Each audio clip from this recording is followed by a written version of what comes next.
Hi, ನಾನು Sudeep from tech in Kannada. ಗಮನಿಸ್ತಾ ಇದ್ದರೆ ಇವತ್ತು ನನ್ನ ಮುಂದೆ ಪೋಕೋ F4 5G ಸ್ಮಾರ್ಟ್ಫೋನ್ ಇರುವಂಥದ್ದು. ನಂಗೆ ಗೊತ್ತು ನಿಮ್ಮಲ್ಲಿ ತುಂಬ ಜನ ಈ ಒಂದು ಸ್ಮಾರ್ಟ್ಫೋನ್ಗೆ ವೆಯ್ಟ್ ಮಾಡ್ತಾ ಇದ್ರಿ ಅಂತ. ಪೋಕೋ ಬ್ರ್ಯಾಂಡಲ್ಲಿ ಮೋಸ್ಟ್ ಪಾಪ್ಯುಲರ್ ಸೀರೀಸ್ ಇದಾಗಿರುವಂಥದ್ದು ಪೋಕೋ F1 ಹೆವಿ ಹೆಸರನ್ನು ಮಾಡ್ತು. ಅದಾದ ನಂತರ ಬಂದಂಥ ಪೋಕೋ F ಸೀರೀಸ್ನ ಎಲ್ಲ ಫೋನ್ಗಳು ಕೂಡ ಚೆನ್ನಾಗಿತ್ತು ಆಯಿತಾ. ನಾನು ಈ ಒಂದು ವಿಡಿಯೋ ಮಾಡೋ ಟೈಮಲ್ಲಿ ಈ ಒಂದು ಫೋನ್ನ ಬೆಲೆ ಇನ್ನೂ ರಿವೀಲ್ ಆಗಿಲ್ಲ. ನಂಗನ್ನಿಸ್ದಂಗೆ ಒಂದು ಸ್ಮಾರ್ಟ್ಫೋನ್ ಅಂಡರ್ 30K 30,000 ರೂಪಾಯಿ ಒಳಗಡೆ ಲಾಂಚ್ ಆಗ್ಬೋದು ಅಂತ ಅನ್ನಿಸ್ತಾ ಇರುವಂಥದ್ದು. ಐ ಹೋಪ್ ಇದನ್ನು ಒಂದು 25,000 ರೂಪಾಯಿಗೆ ಲಾಂಚ್ ಮಾಡ್ತಾರೆ ಅಂತ. ಸೊ ಆ ಪ್ರೈಸ್ ರೇಂಜಿಗೆ ಒಂದು ಬೆಂಕಿ ಫೋನ್ ಆಗಬಹುದು. ನಾನಿವತ್ತು ಈ ಒಂದು ವಿಡಿಯೋದಲ್ಲಿ ಒಂದು ಫೋನ್ನ ಅನ್ಬಾಕ್ಸ್ ಮಾಡ್ತಾ ಇದ್ದೀನಿ, ಯೂಸ್ ಮಾಡಿ ನನ್ನ ಎಕ್ಸ್ಪೀರಿಯನ್ಸ್ ನಿಮ್ಮ ಹತ್ರ ಶೇರ್ ಮಾಡ್ತಾ ಇದ್ದೀನಿ. ಏನು ಚೆನ್ನಾಗಿದೆ, ಏನು ಚೆನ್ನಾಗಿಲ್ಲ, ಈ ಒಂದು ಪ್ರೈಸ್ ರೇಂಜಿಗೆ ಒಂದು ಸ್ಮಾರ್ಟ್ಫೋನ್ನ ಪರ್ಚೇಸ್ ಮಾಡ್ಬೋದಾ ತಿಳ್ಕೊತೀವಿ. ಅದಕ್ಕಿಂತ ಮುಂಚೆ ನೀವು ನಮ್ಮ tech in Kannada YouTube subscribe ಮಾಡ್ಕೊಂಡಿಲ್ಲ ಅಂದ್ರೆ ಈಗಲೇ ಸಬ್ಸ್ಕ್ರೈಬ್ ಮಾಡ್ಕೊಳ್ಳಿ ಮತ್ತು ಬೆಲ್ ಐಕನ್ ಕೂಡ ಕ್ಲಿಕ್ ಮಾಡ್ಬೋದು. ಮೊದಲದಾಗಿ ಒಂದು ಸ್ಮಾರ್ಟ್ಫೋನನ್ನು ಅನ್ಬಾಕ್ಸ್ ಮಾಡಿ ಗಮನಿಸ್ತಾ ಇದ್ದರೆ ಒಂದು ಫೋನ್ನ ಬಾಕ್ಸ್ ನಿಮಗೆ ಈ ರೀತಿ ನೋಡೋಕ್ಕೆ ಸಿಗುತ್ತೆ. ಒಂದು ಬಾಕ್ಸನ್ನು ಓಪನ್ ಮಾಡಿದ ತಕ್ಷಣ ಇದರೊಳಗಡೆ ಇನ್ನೊಂದು ಸಣ್ಣ ಬಾಕ್ಸ್ ಇದೆ. ಅದರಲ್ಲಿ ನಿಮಗೆ ಒಂದು ಸಿಮ್ ಎಜೆಕ್ಷನ್ ಪಿನ್ನು ಮತ್ತು user manual, quick start guide ಮತ್ತು ವಾರಂಟಿ ಕಾರ್ಡ್, ಜೊತೆಗೆ ಒಂದು ಅಡಾಪ್ಟರ್ನ ಕೊಟ್ಟಿದ್ದಾರೆ. 3.5mm headphone jack adapter converter. So type ಸಿಯಿಂದ 3.5mm. ಸೊ ನಮಗೆ ಗೊತ್ತಾಗ್ತಿರುವಂಥದ್ದು ಈ ಒಂದು ಫೋನಲ್ಲಿ ಯಾವುದೇ ಹೆಡ್ಫೋನ್ ಜಾಕ್ ಇಲ್ಲ ಅಂತ. ಮತ್ತೊಂದು ಟ್ರಾನ್ಸ್ಪರೆಂಟ್ ಬ್ಯಾಕ್ ಕವರ್ನ ಕೊಟ್ಟಿದ್ದಾರೆ, ಒಂದು ಒಳ್ಳೆ ಕ್ವಾಲಿಟಿಯ ಕವರ್ದಾಗಿರುವಂಥದ್ದು. ಅದರ ಕೆಳಗಡೆ ಡೈರೆಕ್ಟಾಗಿ ಒಂದು ಸ್ಮಾರ್ಟ್ಫೋನ್ ನಮಗೆ ನೋಡೋಕೆ ಸಿಗುತ್ತೆ. ಫಸ್ಟ್ ಲುಕ್ಕಲ್ಲಿ ಕ್ರೇಜಿ ಇಂಪ್ರೆಸಿವ್ ಬಿಲ್ಡ್ ಅಂತ ಅನ್ನಿಸ್ತಾ ಇದೆ, ಅದ್ರ ಬಗ್ಗೆ ಆಮೇಲೆ ಮಾತನಾಡ್ತೀನಿ. ಮತ್ತು ಅದರ ಕೆಳಗಡೆ 67 ವ್ಯಾಟ್ನ ಒಂದು ಫಾಸ್ಟ್ ಚಾರ್ಜಿಂಗ್ ಅಡಾಪ್ಟರ್ ಕೊಟ್ಟಿದ್ದಾರೆ. ಚಾರ್ಜರ್ ಕೊಟ್ಟಿದ್ದಾರಲ್ಲ ಬಾಕ್ಸಲ್ಲಿ, ಅದೇ ಒಂದು ಖುಷಿ ವಿಷಯ. ಎಷ್ಟೋ ಫೋನ್ಗಳಲ್ಲಿ ಚಾರ್ಜರ್ನೇ ಕೊಡ್ತಾ ಇಲ್ಲ. ನಂತರ ಕೊನೆಯದಾಗಿ USB type C data cable ಇದೆ. ಟೈಪ್ ಇಂದ ಟೈಪ್ ಸಿ ಒಂದು ಒಳ್ಳೆ ಕ್ವಾಲಿಟಿಯ ಕೇಬಲ್ ಇದಾಗಿರುವಂಥದ್ದು. ಅದನ್ನು ಬಿಟ್ಟರೆ ಬೇರೇನೂ ಸಹ ನಿಮಗೆ ಒಂದು ಬಾಕ್ಸ್ ಒಳಗೆ ಸಿಗ್ತಾ ಇಲ್ಲ. ಏನು ಡೈರೆಕ್ಟಾಗಿ ಒಂದು ಸ್ಮಾರ್ಟ್ಫೋನಿಗೆ ಬರ್ತೀನಿ, ಈ ರೀತಿ ನೋಡೋಕೆ ಸಿಗುತ್ತೆ. ಲಿಟ್ರಲಿ ಫಸ್ಟ್ ಲುಕ್ಕಲ್ಲಿ ಕ್ರೇಜಿ ಇಂಪ್ರೆಸ್, ಹೆವಿ ಪ್ರೀಮಿಯಂ ಫೀಲ್ನ ಕೊಡ್ತಾ ಇರುವಂಥದ್ದು. ಕೈಲಿ ಇಟ್ಕೊಂಡ ತಕ್ಷಣ ಒಂದು ರೀತಿ ಕಡಿಮೆ ದುಡ್ಡಿನ ಫೋನ್ ಅಂತ ಅನ್ಸಲ್ಲ ಆಯಿತಾ. ಸಖತ್ತಾಗಿದೆ ಫೀಲ್ ಮಾತ್ರ. ಫ್ರಂಟು ಮತ್ತು ಬ್ಯಾಕ್ ಎರಡೂ ಕೂಡ ಗ್ಲಾಸ್ ಆಗಿರುವಂಥದ್ದು ಕ್ರೇಜಿ ಇಂಪ್ರೆಸಿವ್ ವಿಷಯ. ಈ ಒಂದು ಫೋನ್ನ ಫ್ರಂಟಲ್ಲಿರುವಂಥದ್ದು ಗುರಿಲ್ಲಾ ಗ್ಲಾಸ್ 5 ಸ್ಕ್ರೀನ್ ಗಾರ್ಡ್ ಅವರು ಹಾಕಿದರೆ ಒಂದು ಒಳ್ಳೆ ವಿಷಯ. ಒಂದು ಸಣ್ಣ ಪಂಚೋಲ್ ಕ್ಯಾಮ್ರಾ ಇರುವಂಥದ್ದು ಫ್ರಂಟಲ್ಲಿ, ತುಂಬ ಸಣ್ಣ ಪಂಚೋಲ್ ಕ್ಯಾಮ್ರಾ, ಸಖತ್ ಇಂಪ್ರೆಸ್ ಮಾಡ್ತು. ಬೆಸಲ್ ಆಲ್ಮೋಸ್ಟ್ ಎಲ್ಲ ಕಡೆ ಕಡಿಮೆ ಇರುವಂಥದ್ದು ಆಯಿತಾ. ಫ್ರಂಟಿಂದ ಒಂದು ಒಳ್ಳೆ ಲುಕ್ಕನ್ನು ಹೊಂದಿರುವಂಥ ಸ್ಮಾರ್ಟ್ಫೋನ್ ಸಖತ್ತಾಗಿದೆ, ಇಷ್ಟ ಆಯ್ತು ನನಗೆ. ಹಿಂದಕ್ಕೆ ಬಂತು ಅಂತ ಅಂದರೆ ಇದು ಗ್ಲಾಸ್ ಬ್ಯಾಕ್ ಆಯಿತಾ, ಬಟ್ ಯಾವ ಗ್ಲಾಸ್ ಅಂತ ಸ್ಪೆಸಿಫೈ ಮಾಡಿಲ್ಲ. ಸೊ ಸ್ಮಡ್ಜಸ್ ಆಗೋ ಸಾಧ್ಯತೆ ಇರುತ್ತೆ ಸ್ವಲ್ಪ, ಅಷ್ಟೊಂದು ಕಾಣಲ್ಲ, ಬಟ್ ಸ್ವಲ್ಪ ಆದರೂ ಸ್ಮಡ್ಜಸ್ ಆಗುತ್ತೆ. ಬ್ಯಾಕ್ ಕವರ್ ಹಾಕೊಂಡ್ರೆ ತುಂಬ ಒಳ್ಳೆಯದು. ಗ್ಲಾಸ್ ಆದರೂ ಕೂಡ ಅಷ್ಟು ಈಸಿಯಾಗಿ ಸ್ಕ್ರ್ಯಾಚ್ ಆಗಲ್ಲ, ಬಟ್ ಸ್ಟಿಲ್ ಹೆವಿ ಫೋರ್ಸ್ ಹಾಕೊಂಡು ಉಜ್ಜಿದ್ರೆ ಯಾವುದು ಶಾರ್ಪ್ ಮೆಟೀರಿಯಲಲ್ಲಿ ಸ್ಕ್ರ್ಯಾಚ್ ಆಗುತ್ತೆ. ಸೊ ಬ್ಯಾಕ್ ಕವರ್ ಹಾಕೊಳ್ಳಿ. ಹಿಂದ್ಗಡೆ ನಿಮಗೆ ಟ್ರಿಪಲ್ ಕ್ಯಾಮ್ರಾ ಸೆಟಪ್ ಇರುವಂಥದ್ದು ಮತ್ತು ಟ್ರಿಪಲ್ LED ಫ್ಲ್ಯಾಶ್ ಇದೆ. ಹಿಂದ್ಗಡೆಯಿಂದ ಒಂದು ಲೆವೆಲಿಗೆ ಚೆನ್ನಾಗಿ ಕಾಣುತ್ತೆ, ಒಂದು ಲೆವೆಲಿಗೆ ಪ್ರೀಮಿಯಮ್ ಆಗಿ ಕಾಣುತ್ತೆ. ಹಿಂದ್ಗಡೆ ಯಾವುದೇ ಫಿಂಗರ್ ಪ್ರಿಂಟ್ ಸೆನ್ಸಾರ್ ಇಲ್ಲ. ಸೊ ನಮಗೆ ಗೊತ್ತಾಗ್ತಿರುವಂಥದ್ದು ಈ ಒಂದು ಫೋನಲ್ಲಿ side mounted fingerprint sensor ಇದೆ ಅಂತ. ಮತ್ತು ಈ ಒಂದು ಫೋನ್ನ ಫ್ರೇಮ್ ಬಂದುಬಿಟ್ಟು ಪ್ಲಾಸ್ಟಿಕ್ ಫ್ರೇಮು. ಇದರಲ್ಲಿ ನಿಮಗೆ USB ಟೈಪ್ ಸಿ ಪೋರ್ಟ್ ಇದೆ ಮತ್ತು ಯಾವುದೇ SD ಕಾರ್ಡ್ ಸ್ಲಾಟ್ ನಿಮಗೆ ಸಿಗ್ತಾ ಇಲ್ಲ, ಮತ್ತು ಯಾವುದೇ 3.5mm ಹೆಡ್ಫೋನ್ ಜಾಕ್ ಸಹ ಸಿಗ್ತಾ ಇಲ್ಲ. ಮೇಲ್ಗಡೆ ಸ್ಪೀಕರ್ ಗ್ರಿಲ್ ಕೂಡ ಇರುವಂಥದ್ದು. ಸ್ಟೀರಿಯೋ ಸ್ಪೀಕರ್ ಇರ್ಬೋದಾ ಕೊನೆಗೆ ತಿಳಿಸ್ಕೊಡ್ತೀನಿ. ಮತ್ತು IR ಬ್ಲಾಸ್ಟರ್ ಕೂಡ ಇದೆ. ಓವರಾಲ್ ಡಿಸೈನ್ ಮತ್ತು ಬಿಲ್ಡ್ ಕ್ವಾಲಿಟಿ ಒಂದು ಪ್ರೈಸ್ ರೇಂಜ್ಗೆ ನಂಗೆ ತುಂಬ ಇಂಪ್ರೆಸ್ ಮಾಡ್ತು. ಅಂಡರ್ 30K ಗ್ಲಾಸ್ ಬ್ಯಾಗ್ ಕೊಟ್ಟಿದ್ರಲ್ಲ, ಅದೇ ಒಂದು ಖುಷಿ ವಿಷಯ. ಇತ್ತೀಚೆಗೆ ಸ್ಪೆಸಿಫಿಕೇಷನ್ ತುಂಬ ಚೆನ್ನಾಗಿ ಕೊಟ್ಬಿಟ್ಟು ಪ್ಲಾಸ್ಟಿಕ್ ಬ್ಯಾಗ್ ಕೊಟ್ಬಿಡ್ತಾರೆ ಈ ಒಂದು ಪ್ರೈಸ್ ರೇಂಜಲ್ಲೂ ಕೂಡ. ಬಟ್ ಇವ್ರಿಗೆ ಆ ರೀತಿ ಮಾಡಿಲ್ಲ. ಒಂದೇನಪ್ಪ ಅಂತಂದರೆ ಮೋಸ್ಟ್ ಆಫ್ ದ ಫೋನ್ಗಳಿಗೆ ಒಂದು ಪ್ರೈಸ್ ರೇಂಜಲ್ಲಿ ಇನ್ ಡಿಸ್ಪ್ಲೇ ಫಿಂಗರ್ ಪ್ರಿಂಟ್ ಸೆನ್ಸರ್ ಜೊತೆ ಬರ್ತವೆ. ಇವರು ಸೈಡ್ ಮೌಂಟೆಡ್ ಕೊಟ್ಟಿದ್ದಾರೆ. ಪರ್ಸನ್ ನನಗಂತೂ ಅದು ಮ್ಯಾಟ್ರ್ ಆಗಲ್ಲ, ಎಷ್ಟೋ ಜನಕ್ಕೆ ಅದು ಇಷ್ಟ ಆಗ್ಬೋದು ಇನ್ ಡಿಸ್ಪ್ಲೇ, ಬಟ್ ಪರ್ಸನ್ ನನಗಂತೂ ಸೈಡ್ ಮೌಂಟೆಡೇ ಇಷ್ಟ ಆಗುತ್ತೆ. ಸೊ ನನಗೆ ಅದು ಓಕೆ ಅನ್ನಿಸ್ತು. ಓವರಾಲ್ ಡಿಸೈನ್ ಮತ್ತು ಬಿಲ್ಡ್ ಕ್ವಾಲಿಟಿ ಇಷ್ಟ ಆಯ್ತು ನನಗೆ. ಇನ್ನು ಈ ಒಂದು ಫೋನ್ನ ಡಿಸ್ಪ್ಲೇ ಬಗ್ಗೆ ಮಾತನಾಡಬೇಕಂತ ಅಂದರೆ ಒಂದು ಫೋನಲ್ಲಿ 6.67 ಇಂಚಿನ ಫುಲ್ HD ಪ್ಲಸ್ ರೆಸೊಲ್ಯೂಷನ್ ಹೊಂದಿರುವಂಥ ಅಮೋಲೆಡ್ ಡಿಸ್ಪ್ಲೇ ಇರುವಂಥದ್ದು. ಇದು 120 ಹರ್ಟ್ಸ್ನ ರಿಫ್ರೆಶ್ ರೇಟನ್ನು ಹೊಂದಿರುವಂಥ ಡಿಸ್ಪ್ಲೇ ಆಗಿರುವಂಥದ್ದು. ಡಿಸ್ಪ್ಲೇ ಕ್ಲಾರಿಟಿ ಸಖತ್ತಾಗಿದೆ, ಹೆವಿ ಬ್ರೈಟ್ ಆಗಿದೆ. 1300 ನಿಟ್ಸ್ನ ಪೀಕ್ ಬ್ರೈಟ್ನೆಸ್ಸನ್ನು ಹೊಂದಿರುವಂಥದ್ದು. ಇದು SD870+ ಸಪೋರ್ಟ್ ಮಾಡುತ್ತೆ ಆಯಿತಾ. ಸೊ ಡಿಸ್ಪ್ಲೇ ಸಖತ್ತಾಗಿದೆ. ವೇರಿಯಬಲ್ ರಿಫ್ರೆಶ್ ರೇಟ್ ಆಯಿತಾ. ಸೊ ನೀವು ಸೆಟ್ ಮಾಡ್ಕೊಬೋದು ಬೇಕಾದರೆ, ಅಥವಾ ಅದೇ ಅಡಾಪ್ಟಿವ್ ರಿಫ್ರೆಶ್ ರೇಟ ಕೆಲಸವನ್ನು ಮಾಡುತ್ತೆ. ಅವಶ್ಯಕತೆ ಇರೋ ಟೈಮಲ್ಲಿ ಒಂದು ರಿಫ್ರೆಶ್ ರೇಟನ್ನು ಅದೇ ಆಟೋಮೆಟಿಕ್ ಚೇಂಜ್ ಮಾಡಿಕೊಳ್ಳುತ್ತೆ. ಸೊ ಈ ಒಂದು ಬೆಲೆಗೆ ನಂಗೆ ತುಂಬ ಇಂಪ್ರೆಸ್ ಮಾಡ್ತು. ಸಖತ್ ಒಳ್ಳೆ ಡಿಸ್ಪ್ಲೇ ಅನ್ನಿಸ್ತು. ಬ್ಲ್ಯಾಕ್ಸ್ ಅಂತೂ ಡೀಪ್ ಬ್ಲ್ಯಾಕ್ ಕಾಣುತ್ತೆ, ಸಖತ್ ಇಂಪ್ರೆಸ್ ಮಾಡ್ತು. ಡಿಸ್ಪ್ಲೇ ಚೆನ್ನಾಗಿದೆ, ಬ್ರೈಟ್ ಆಗಿದೆ, ಕಲರ್ಸ್ ಎಲ್ಲ ಸಖತ್ತಾಗಿರುವಂಥದ್ದು, ವಿವಿಡ್ ಆಗಿದೆ, ಇಂಪ್ರೆಸ್ ಮಾಡ್ತು. ವ್ಯೂಯಿಂಗ್ ಆಗಲ್ ಕೂಡ ಬೆಂಕಿದೆ. ಇನ್ನು ವೇರಿಯಂಟ್ಗಳ ಬಗ್ಗೆ ಮಾತನಾಡಬೇಕಂತ ಸದ್ಯಕ್ಕೆ ಒಂದು ಫೋನ್ ನಂಗೆ ಅನ್ನಿಸ್ದಾಗ ಒಂದು 3 ವೇರಿಯಂಟಲ್ಲಿ ಲಾಂಚ್ ಆಗ್ಬೋದು. ಕಡಿಮೆ ಅಂದರೆ 6GB ರ್ಯಾಮು, 128GB ಸ್ಟೋರೇಜು, ಮತ್ತಿನ್ನೊಂದು 8 128, ಮತ್ತಿನ್ನೊಂದು 8 256GB ವೇರಿಯಂಟ್ ಕೂಡ ಇರುವಂಥದ್ದು. ಒಂದು ಒಳ್ಳೆಯ ವಿಷಯ. ಆಬ್ವಿಯಸ್ಲಿ ನನ್ನ ಮತ್ತೆ SD ಕಾರ್ಡ್ ಕೊಟ್ಟಿಲ್ಲ ಅಲ್ವಾ, ಸೊ ಅದರಿಂದ ಸ್ವಲ್ಪ ಸ್ಟೋರೇಜ್ನ ಜಾಸ್ತಿ ಕೊಟ್ಟಿದ್ದಾರೆ ಅಷ್ಟೇ. ಸೊ ನಂಗೆ ಅನ್ನಿಸ್ತಾನೆ ತೊಗೊಂಡ್ರೆ ಒಂದು 8GB ರ್ಯಾಮ್ನ ವೇರಿಯಂಟನ್ನು ತೊಗೊಳ್ಳಿ. ಮತ್ತು ಇದರಲ್ಲಿ ಎಕ್ಸ್ಟೆಂಡೆಡ್ ರ್ಯಾಮ್ ಕೂಡ ಇದೆ.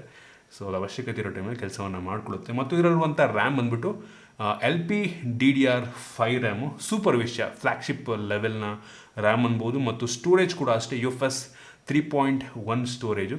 ಸೊ ಇದು ಕೂಡ ತುಂಬ ಫಾಸ್ಟಾಗಿ ರೀಡು ರೇಟ್ ಆಗುತ್ತೆ, ಗೇಮ್ಸ್ಗಳು ತುಂಬ ಫಾಸ್ಟಾಗಿ ಓಪನ್ ಆಗುತ್ತೆ, ಅಪ್ಲಿಕೇಶನ್ಗಳು ತುಂಬ ಫಾಸ್ಟಾಗಿ ಲೋಡ್ ಆಗುತ್ತೆ, ನ್ಯಾವಿಗೇಟ್ ಮಾಡುವಂಥದ್ದು ಕೂಡ ತುಂಬ ಸ್ಮೂತ್ ಆಗಿರುತ್ತೆ, ಮಲ್ಟಿ ಟಾಸ್ಕ್ ಮಾಡೋಕ್ಕೂ ಕೂಡ ತುಂಬ ಚೆನ್ನಾಗಿರುತ್ತೆ. ಸೊ ಸೂಪರ್ ಅಂತೀನಿ. ಇನ್ನು ಪ್ರೋಸರ್ ಬಗ್ಗೆ ಮಾತಾಡಲೇಬೇಕು. ಈ ಒಂದು ಫೋನಲ್ಲಿ ಒಂದು ಕಾಲದ ಫ್ಲ್ಯಾಗ್ಶಿಪ್ ಪ್ರೋಸರ್ ಸ್ನ್ಯಾಪ್ಡ್ರ್ಯಾಗನ್ 870 ಪ್ರೋಸರ್ ಇರುವಂಥದ್ದು, 5G ಪ್ರೋಸರ್, 7 ನ್ಯಾನೋಮೀಟರ್ ಟೆಕ್ನಾಲಜಿಯೊಂದಿಗೆ ಬಿಲ್ಡ್ ಆಗಿರುವಂಥ ಪ್ರೋಸರ್, ಹೆವಿ ಪವರ್ಫುಲ್ ಆಗಿರುವಂಥ ಪ್ರೋಸರ್ ಆಯಿತಾ. ನಾನು ಅಂತೂ ಬೆಂಚ್ ಮಾರ್ಕ್ ಚೆಕ್ ಮಾಡಿದಂಗೆ ಸುಮಾರು 6.5 ಲಕ್ಷ ರೇಟಿಂಗನ್ನು ಕೊಡುತ್ತೆ ಇದು. ಸೊ ಇದೊಂದು ರೀತಿ ಈಕ್ವಲೆಂಟು ಸ್ನ್ಯಾಪ್ಡ್ರ್ಯಾಗನ್ 665 670 ಆಲ್ಮೋಸ್ಟ್ ಸೇಮ್ ಪರ್ಫಾರ್ಮೆನ್ಸನ್ನು ಕೊಡುತ್ತೆ ಆಯಿತಾ. ಒಂದು ಟೈಮಲ್ಲಿ ಒಂದು 2-3 ವರ್ಷ, 2-2.5 ವರ್ಷ ಮುಂಚೆ ಇದು ಫ್ಲ್ಯಾಗ್ಶಿಪ್ ಪ್ರೋಸರ್, ಈಗ ಅದಕ್ಕಿಂತ ಪವರ್ಫುಲ್ ಆಗಿರುವಂಥ ಪ್ರೋಸರ್ಗಳು ಬಂದಿದ್ದಾವೆ. ಬಟ್ ಇದು ಕೂಡ ಕ್ರೇಜಿ ಪವರ್ಫುಲ್, ಪ್ರೈಸ್ ರೇಂಜಿಗೆ ಹೆವಿ ಪವರ್ಫುಲ್ ಆಗಿರುವಂಥ ಪ್ರೋಸರ್ ನನಗಂತೂ ಹೆವಿ ಇಂಪ್ರೆಸ್ ಮಾಡ್ತು. ನೀವು BGMI ಚೆಕ್ ಮಾಡ್ದಂಗೆ ಎಕ್ಸ್ಟ್ರೀಮಲ್ಲಿ ಆಡ್ಕೊಬೋದು, ಯಾವುದೇ ತೊಂದರೆ ಆಗೋಲ್ಲ. ನಾನು BGMI ಆಡ್ದಂಗೆ ಎಲ್ಲೂ ಕೂಡ ಲ್ಯಾಗಿ ಅಂತ ಅನಿಸಿಲ್ಲ. ಡೇ ಟು ಟಾಸ್ಕ್ ಮಾಡೋದಕ್ಕಂತೂ ತೊಂದರೆನೇ ಆಗೋದಿಲ್ಲ ಆಯಿತಾ. ಸೊ ಪ್ರೋಸರ್ ಸೂಪರ್ ಆಗಿದೆ, ನನಗಂತೂ ಸಖತ್ ಇಷ್ಟ. ಈ ಒಂದು ಬೆಲೆಗೆ ಒಂದು ಒಳ್ಳೆ ಪ್ರೋಸರ್ ಅಂತೀನಿ. ಈಗ ಸ್ವಲ್ಪ ದಿನದಿಂದ ಕೆಲವು ಫೋನ್ಗಳು ಇದೇ ಪ್ರೈಸಲ್ಲಿ ಸೇಮ್ ಪ್ರೋಸರ್ನ ಯೂಸ್ ಮಾಡ್ತಾ ಇದ್ದಾರೆ. ಸೊ ತಲೆಗೆಡ್ಸ್ಕೊಂಬಿಡಿ, ಪ್ರೋಸರ್ ಸೂಪರ್ ಆಗಿದೆ, ಒಂದು ಟೈಮಿಂದ ಒಂದು ಕಾಲದ ಫ್ಲ್ಯಾಗ್ಶಿಪ್ ಪ್ರೋಸರ್ ಇದಾಗಿರುವಂಥದ್ದು. ಇನ್ನು ಈ ಒಂದು ಫೋನ್ನ ಕ್ಯಾಮ್ರಾ ಬಗ್ಗೆ ಮಾತನಾಡಬೇಕಂತ ಅಂದರೆ, ಈ ಒಂದು ಫೋನಲ್ಲಿ ರೇರಲ್ಲಿ ಟ್ರಿಪಲ್ ಕ್ಯಾಮ್ರಾ ಇದೆ. ಅದರಲ್ಲಿ ಮೇನ್ ಸೆನ್ಸರ್ 64 ಮೆಗಾ ಪಿಕ್ಸೆಲ್ನ ಮೇನ್ ಸೆನ್ಸರ್, 1.8 ಅಪರ್ಚರ್. ಇದು ಆಪ್ಟಿಕಲ್ ಇಮೇಜ್ ಸ್ಟೆಬಿಲೈಸೇಷನ್ ಹೊಂದಿರುವಂಥದ್ದು ಒಂದು ಖುಷಿ ಕೊಟ್ಟಂಥ ವಿಷಯ. ಯೂಶಲಿ ಈ ಒಂದು ಪ್ರೈಸಲ್ಲಿ ಆಪ್ಟಿಕಲ್ ಇಮೇಜ್ ಸ್ಟೆಬಿಲೈಸೇಷನ್ ಕೆಲವು ಫೋನ್ಗಳಿರುತ್ತೆ. ಏನಪ್ಪ ಅಂದರೆ ನೀವು ಶೂಟ್ ಮಾಡಬೇಕಾದ್ರೆ ಸ್ವಲ್ಪ ಫೋನ್ ಶೇಕ್ ಆದರೂ ಕೂಡ ಒಂದು ಸ್ಟೇಬಲ್ ಫೋಟೋಗ್ರಫಿ ಸಿಗುತ್ತೆ, ಬ್ಲರ್ ಆಗಲ್ಲ ಶೇಕ್ ಮಾಡಿದ್ರೆ. ಮತ್ತು ವೀಡಿಯೋ ಶೂಟ್ ಮಾಡಬೇಕಾದ್ರೂ ಅಷ್ಟೇ ಒಂದು ಸ್ಟೇಬಲ್ ಆಗಿ ಗಿಂಬಲ್ ರೀತಿ ನೀವು ವಿಡಿಯೋ ಶೂಟನ್ನು ಮಾಡ್ಬೋದು. ಇದು ತೆಗೆಯುವಂಥ ಫೋಟೋ ನನಗೆ ಇಷ್ಟ ಆಯಿತು ಒಂದು ಲೆವೆಲ್ಗೆ. ಒಂದು ಬೆಲೆಗೆ ಒಂದು ಒಳ್ಳೆ ಫೋಟೋವನ್ನು ಇದು ಪ್ರೊಡ್ಯೂಸ್ ಮಾಡೋದು ಅಂತ ನಾನು ಸ್ಯಾಂಪಲ್ ನಿಮಗೆ ತೋರಿಸ್ತಾ ಇದ್ದೀನಿ. ಇಂಪ್ರೆಸ್ ಮಾಡ್ತು ನನಗೆ. ಮೈನ್ ಸೆನ್ಸರ್ ತುಂಬ ಚೆನ್ನಾಗಿದೆ, ಲೋ ಲೈಟಲ್ಲೂ ಕೂಡ ಒಂದು ಲೆವೆಲ್ಗೆ ಒಳ್ಳೆ ಫೋಟೋನ ಇದು ತೆಗೆಯುತ್ತೆ. ನಂತರ ಇನ್ನೊಂದು 8 ಮೆಗಾ ಪಿಕ್ಸೆಲ್ ಎಂದು ಅಲ್ಟ್ರಾ ವೈಡ್ ಆ್ಯಂಗಲ್ ಲೆನ್ಸ್ ಇರುವಂಥದ್ದು. ಇದು ಪರವಾಗಿಲ್ಲ, ಹೆವಿ ವೈಡ್ ಆಗಿದೆ. ಔಟ್ಡೋರ್ ಒಂದು ಸಖತ್ತಾಗಿದೆ ಕ್ಲಾರಿಟಿ. ಇಂಡೋರಲ್ಲಿ ಆಬ್ವಿಯಸ್ಲಿ ಎಲ್ಲ ಮೋಸ್ಟ್ ಈ ಬೆಲೆ ಯಾವ ತೊಗೊಂಡ್ರು ಕೂಡ ಇದೇ ಕ್ವಾಲಿಟಿ ಆಯಿತಾ. ಇಂಡೋರಲ್ಲಿ ಸ್ವಲ್ಪ ಗ್ರೇನಿ ಅಂತ ಅನಿಸ್ಬೋದು ನಿಮಗೆ. ಅದನ್ನು ಬಿಟ್ಟರೆ ಇನ್ನೊಂದು 2 ಮೆಗಾ ಪಿಕ್ಸೆಲ್ ಎಂದು ಮ್ಯಾಕ್ರೋ ಲೆನ್ಸ್ ಇದೆ, ತೋರಿಸ್ತಾ ಇದ್ದೀನಿ ಸ್ಯಾಂಪಲ್ನ. ನನಗೆ ಅಷ್ಟೊಂದು ಮ್ಯಾಕ್ರೋ ಅಂತ ಅನಿಸಿಲ್ಲ, ಬಟ್ ಈಗೇನೋ ಸುಮ್ಮನೆ ಕೊಡಬೇಕಲ್ಲ ಅಂತ ಕೊಟ್ಟಿರ್ತಾರೆ ನಂಗೆ ಅನ್ನಿಸ್ದಂಗೆ. ಸೊ ರೇರ್ ಕ್ಯಾಮ್ರಾ ಕ್ಲಾರಿಟಿ ಚೆನ್ನಾಗಿದೆ, ಮೇನ್ ಸೆನ್ಸರ್ ಒಂದು ಹೆವಿ ಇಂಪ್ರೆಸ್ ಮಾಡ್ತು ನನಗೆ. ಇನ್ನು ಫ್ರಂಟ್ ಕ್ಯಾಮ್ರಾಗೆ ಬಂತು ಅಂತ ಅಂದರೆ, ಈ ಒಂದು ಫೋನಲ್ಲಿ 20 ಮೆಗಾ ಪಿಕ್ಸೆಲ್ನ ಫ್ರಂಟ್ ಕ್ಯಾಮ್ರಾ ಇರುವಂಥದ್ದು. ಇದು ತೆಗೆಯುವಂಥ ಫೋಟೋ ಇಷ್ಟ ಆಯಿತು ನನಗೆ. ಒಂದು ಬೆಲೆಗೆ ಒಂದು ಒಳ್ಳೆ ಫೋಟೋನ ತೆಗೀತ ಅಂತ ಅನ್ನೋದು ಆ ಸ್ಯಾಂಪಲ್ನ ಕೂಡ ತೋರಿಸ್ತಾ ಇದ್ದೀನಿ. ಫೇಸ್ ನಿಮ್ಗೆ ಅಷ್ಟೊಂದೇನು ಒಂದು ಸ್ವಲ್ಪ ಅಂದರೆ ಕೆಲವು ಫೋನ್ಗಳು ನೋಡಿದ್ದೀನಿ ಆಯಿತಾ, ಒಂಥರ ಮೇಕಪ್ ಹಾಕ್ತಂಗೆ ಬರುತ್ತೆ. ಬಟ್ ಇದು ಒಂದು ಲೆವೆಲಿಗೆ ಹೆಂಗೆ ಬರುತ್ತೆ, ಬಟ್ ಕ್ರೇಜಿ ಮುಖವನ್ನು ಮೇಕಪ್ ಮಾಡಲ್ಲ. ಅಂದರೆ ಯಾರೋ ಫುಲ್ಲು ಬೂದಿ ಬಳ್ಕೊಂಡಂಗೆ ಬರಲ್ಲ ಆಯಿತಾ. ಒಂದು ಲೆವೆಲಿಗೆ ಚೆನ್ನಾಗಿ ತೆಗೀತಿ, ಇಷ್ಟ ಆಯ್ತು ನಂಗೆ. ಕ್ರಿಸ್ಪಾಗಿರುತ್ತೆ, ಈ ಏರ್ಸ್ ಎಲ್ಲ ಸ್ವಲ್ಪ ಕ್ಲಾರಿಟಿ ಚೆನ್ನಾಗಿ ಬಂದಿರುತ್ತೆ. ಇಷ್ಟ ಸ್ಯಾಂಪಲ್ ತೋರಿಸ್ತಾ ಇದ್ದೀನಿ ನಿಮಗೆ. ಇನ್ನು ವಿಡಿಯೋಗ್ರಫಿಗೆ ಬಂತು ಅಂತ ಅಂದರೆ, ಈ ಒಂದು rare camera 4K video record ಮಾಡಿದ್ರೆ, ಫ್ರಂಟ್ ಕ್ಯಾಮ್ರಾ ಕೇವಲ ಫುಲ್ HDಯಲ್ಲಿ ವಿಡಿಯೋ ರೆಕಾರ್ಡ್ ಮಾಡುತ್ತೆ. 4K ಕೊಡ್ಬೋದಾಗಿತ್ತು, ಬಟ್ ಕೆಲವೊಂದು ಬ್ರ್ಯಾಂಡ್ಗಳು ಕೊಡ್ತಾಯಿಲ್ಲ, ಇವರು ಕೊಡ್ತಾಯಿಲ್ಲ. ಕೊಟ್ಟರೆ ಚೆನ್ನಾಗಿರ್ತಿತ್ತು. ಓವರಾಲ್ ಕ್ಯಾಮ್ರಾ ನಂಗೆ ಅನ್ನಿಸ್ದಂಗೆ ಒಂದು ಬೆಲೆಗೆ ತಕ್ಕ ರೀತಿಯಿಲ್ಲದೆ ಕಾದು ನೋಡಿ. ಎಷ್ಟು ಲಾಂಚ್ ಮಾಡಿದ್ರೆ ಗೊತ್ತಿಲ್ಲ, ಒಂದು 25,000 ರೂಪಾಯಿ ಒಳಗೆ ಲಾಂಚ್ ಮಾಡಿಬಿಟ್ರಂತೂ ಬೆಂಕಿ ಇರುತ್ತೆ ಒಂದು ಪ್ರೈಸ್ ರೇಂಜಿಗೆ. ಐ ಹೋಪ್ ಅವ್ರ ಬೇಸ್ ವೇರಿಯಂಟ್ನ ಒಂದು 25,000 ರೂಪಾಯಿ ಒಳಗಡೆ ತೊಗೊಂಬರ್ತಾರೆ ಅಂತ ಕಾದು ನೋಡಿ ಎಷ್ಟು ಲಾಂಚ್ ಮಾಡ್ತಾರೆ ಅಂತ. ಹೆವಿ ಯೂಶ್ವಲಿ ಪೋಕೋದವರು ಹೆವಿ ಕಾಂಪಿಟೇಟಿವ್ ಆಗಿ ಪ್ರೈಸ್ನ ಫಿಕ್ಸ್ ಮಾಡ್ತಾರೆ.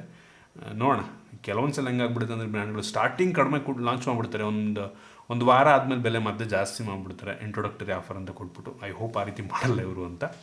ಇನ್ನು ಇದಾದ ನಂತರ ಈ ಒಂದು ಫೋನ್ನ ಸೆಕ್ಯೂರಿಟಿ ಬಗ್ಗೆ ಮಾತನಾಡಬೇಕಂತ ಅಂದರೆ, ಇದರಲ್ಲಿ ಆಗಿರೋದಂಗೆ side mounted fingerprint sensor ಇದೆ. ನೋಡ್ತಾ ಇದ್ದಾರೆ, ಹೆವಿ ಫಾಸ್ಟ್ ಆಗಿದೆ, ತುಂಬ ಫಾಸ್ಟಾಗಿ ಕೆಲಸವನ್ನು ಮಾಡುತ್ತೆ. ಪಟ್ ಅಂತ ಅನ್ಲಾಕ್ ಮಾಡುತ್ತೆ. ಮತ್ತು ಫೇಸ್ ಅನ್ಲಾಕ್ ಕೂಡ ಅಷ್ಟೇ, ನಾನು ಪ್ರೆಸ್ ಮಾಡಿದ ತಕ್ಷಣ ಪಟ್ ಅಂತ ಡೈರೆಕ್ಟಾಗಿ ಹೋಮ್ ಸ್ಕ್ರೀನ್ಗೆ ಹೋಗುತ್ತೆ. ನೋಡ್ತಾ ಇದ್ದೀರಾ, ಇಂಪ್ರೆಸ್ ಮಾಡ್ತು ನೋಡ್ಬೋದು. ಸ್ಟ್ರೈಟ್ ಮಾಡಿದ ತಕ್ಷಣ ಪಟ್ ಅಂತ ಅನ್ಲಾಕ್ ಮಾಡುತ್ತೆ, ಫಾಸ್ಟಾಗಿದೆ. ಇನ್ನು ಬ್ಯಾಟ್ರಿ ಬಗ್ಗೆ ಮಾತನಾಡಬೇಕಂತ ಅಂದರೆ, ಈ ಒಂದು ಫೋನಲ್ಲಿ 4500 mAh ಕೆಪಾಸಿಟಿ ಬ್ಯಾಟ್ರಿ ಇರುವಂಥದ್ದು. ತುಂಬ ಕಡಿಮೆನೂ ಅಲ್ಲ, ತುಂಬ ಜಾಸ್ತಿನೂ ಅಲ್ಲ. ಒಂದು 5000 mAh ಕೆಪಾಸಿಟಿ ಕೊಟ್ಟರೆ ಚೆನ್ನಾಗಿರ್ತಿತ್ತು. 4500 ಓಕೆ ಅಂತೀನಿ. ಅದು ಕಾಂಪನ್ಸೇಟ್ ಮಾಡೋದಕ್ಕೆ ಬಾಕ್ಸ್ ಒಳಗೆ 67 ವ್ಯಾಟ್ನ ಫಾಸ್ಟ್ ಚಾರ್ಜಿಂಗ್ ಅಡಾಪ್ಟರ್ ಕೊಟ್ಟಿದ್ದಾರೆ. ಸೂಪರ್ ವಿಷಯ. ಈ ಒಂದು ಫೋನನ್ನು ಕೇವಲ 38 ನಿಮಿಷದಲ್ಲಿ ಫುಲ್ ಚಾರ್ಜ್ ಮಾಡಬಲ್ಲಂಥ ಕೆಪಾಸಿಟಿ ಈ ಒಂದು ಚಾರ್ಜರ್ಗಿರುವಂಥದ್ದು. ಸೊ ಪರವಾಗಿಲ್ಲ, ಒಂದು ಲೆವೆಲಿಗೆ ಬ್ಯಾಟ್ರಿ ಸ್ವಲ್ಪ ಕಡಿಮೆ, ಅಂದರೆ ತುಂಬ ಕಡಿಮೆನೂ ಅಲ್ಲ, ಸ್ವಲ್ಪ ಕಡಿಮೆ ಆದ್ರೂ ಒಂದು ಲೆವೆಲಿಗೆ ಮ್ಯಾನೇಜ್ ಆಗುತ್ತೆ. ನಂಗನ್ನಿಸ್ದಾಗ ಒಂದು ನಾರ್ಮಲ್ ಯೂಸಿಗೆ ಆರಾಮಾಗಿ ಒಂದಿನ, ಒಂದು ಮಾಡರೇಟ್ ಯೂಸಿಗೆ ಒಂದಿನ ಬ್ಯಾಟ್ರಿ ಬ್ಯಾಕಪ್ ಬರುತ್ತೆ, ತೊಂದರೆ ಇಲ್ಲ. ಇನ್ನು ಸ್ಪೀಕರ್ನ ಬಗ್ಗೆ ಮಾತನಾಡಬೇಕಂತ ಅಂದರೆ ಒಂದು ಫೋನಲ್ಲಿ ಸ್ಟೀರಿಯೋ ಸ್ಪೀಕರ್ ಇದೆ, ಬಾಟಮ್ ಫೈರಿಂಗ್ ಮೇನ್ ಸ್ಪೀಕರ್, ಇನ್ನೊಂದು ಇಯರ್ ಪೀಸ್, ಎರಡನೇ ಸ್ಪೀಕರ್ ರೀತಿ ಕೆಲಸವನ್ನು ಮಾಡುತ್ತೆ. ಸ್ಪೀಕರ್ನ ಕ್ಲಾರಿಟಿ ಸಖತ್ತಾಗಿದೆ ಆಯಿತಾ, ಡಾಲ್ಬಿ ಅಟ್ಮೋಸ್ನ ಸಪೋರ್ಟ್ ಮಾಡುತ್ತೆ, ಜೋರಾಗೂ ಕೇಳುತ್ತೆ, ಕ್ಲಾರಿಟಿ ಕೂಡ ತುಂಬ ಚೆನ್ನಾಗಿದೆ ಅಂತ ಅನ್ನಿಸ್ತು, ಇಂಪ್ರೆಸ್ ಮಾಡ್ತು ನನಗೆ. ಇನ್ನು ವಾಯ್ಸ್ನ ಬಗ್ಗೆ ಮಾತನಾಡಬೇಕಂತ ಅಂದರೆ ಇದರಲ್ಲಿ ಆ್ಯಂಡ್ರಾಯ್ಡ್ 12ನ ಬೇಸ್ ಮಾಡಾಗ್ತಿರುವಂಥ MIUI ಇರುವಂಥದ್ದು ಆಯಿತಾ. ಸೊ MIUI ಕೆಲವು ಜನಕ್ಕೆ ಇಷ್ಟ ಆಗ್ಬೋದೇನೋ, ಕೆಲವು ಜನಕ್ಕೆ ಅದು ಯೂಸರ್ ಫ್ರೆಂಡ್ಲಿ ಅಂತ ಅನ್ಸ್ಬೋದೇನೋ. ಪರ್ಸನಲ್ ನನಗಂಥದ್ದು ಹೆವಿ ವಾಯ್ಸ್ ಅಂತ ಅನಿಸುತ್ತೆ. ಕೆಲವೊಂದು ಬೇಡದಿರೋಂಥ ಅಪ್ಲಿಕೇಶನ್ ಇದ್ದಾವೆ, ಅದನ್ನು ನೀವು ಅನ್ಇನ್ಸ್ಟಾಲ್ ಮಾಡಿಕೊಂಡ್ರೆ ತುಂಬ ಒಳ್ಳೆಯದು. ನನ್ನ ಅತಿ ದೊಡ್ಡ ಫ್ಯಾನ್ ಏನೂ ಅಲ್ಲ ಈ ಒಂದು MIUIಗೆ, ಬಟ್ ಸ್ಮೂತ್ ಆಗಿದೆ, ಎಲ್ಲೂ ಕೂಡ ಲ್ಯಾಗಿ ಅಂತ ಅನಿಸಿಲ್ಲ ನನಗೊಟ್ಟಿಗೆ. ಅದನ್ನು ಬಿಟ್ಟರೆ ಇದರಲ್ಲಿ ನಿಮಗೆ ಡ್ಯೂಯಲ್ ಬ್ಯಾಂಡ್ ವೈಫೈ ಸಪೋರ್ಟ್ ಇದೆ ಮತ್ತು ಬ್ಲೂಟೂತ್ 5.1 ಕೂಡ ಇರುವಂಥದ್ದು ಮತ್ತು IR ಬ್ಲಾಸ್ಟರ್ ಇದೆ ಆಯಿತಾ. ಸೂಪರ್ ವಿಷಯ. ನೀವು ಆರಾಮಾಗಿ ಟಿ ವಿಯನ್ನು ಅಥವಾ ಯಾವುದೋ ಒಂದು IR ರಿಮೋಟ್ ಸಪೋರ್ಟ್ ಆಗುವಂಥ ಡಿವೈಸ್ನ ಫೋನ್ ಮುಖಾಂತರ ಕಂಟ್ರೋಲ್ ಮಾಡ್ಬೋದು. So super. MI ಅವರು ಆಲ್ಮೋಸ್ಟ್ ಎಲ್ಲ ಫೋನ್ಗೂ ಕೂಡ, ಪೋಕೋದವರು ಎಲ್ಲ ಫೋನ್ ಕೂಡ ಹಾಕ್ತಾರೆ ಸೊ ಈ ಒಂದು IR ಬ್ಲಾಸ್ಟರ್ನ. ಸೊ ಹಾಗೆ, ಸೊ ಅದನ್ನು ಬಿಟ್ಟರೆ ಈ ಒಂದು ಫೋನಲ್ಲಿ ನಿಮಗೆ ಕ್ಯಾರಿಯರ್ ಅಗ್ರಿಗೇಷನ್ ಕೂಡ ಇರುವಂಥದ್ದು ಇಂಪ್ರೆಸಿವ್ ವಿಷಯ. ನೀವು ಆದರೆ ಕೇಳ್ಬೋದು ಈ ಒಂದು ಸ್ಮಾರ್ಟ್ಫೋನ್ನ ಈ ಒಂದು ಪ್ರೈಸ್ ರೇಂಜಿಗೆ ಪರ್ಚೇಸ್ ಮಾಡ್ಬೋದು. ಇನ್ ಕೇಸ್ ಒಂದು 25,000 ರೂಪಾಯಿಗೆ ಲಾಂಚ್ ಆಯಿತು ಅಂತ ನಂಗೆ ಅನ್ನಿಸ್ತಂಗೆ ಆರಾಮಾಗಿ ಒಂದು ಫೋನ್ ಪರ್ಚೇಸ್ ಮಾಡ್ಬೋದು. ಇನ್ ಕೇಸ್ 25,000 ರೂಪಾಯಿಗೆ ಲಾಂಚ್ ಆದರೆ 25,000 ರೂಪಾಯಿಗೆ ಒಂದು ಒಳ್ಳೆ ಕಾಂಪಿಟೇಟಿವ್ ಪ್ರೈಸ್ ಅನ್ಸುತ್ತೆ ನಂಗೆ ಅನ್ನಿಸ್ತಂಗೆ.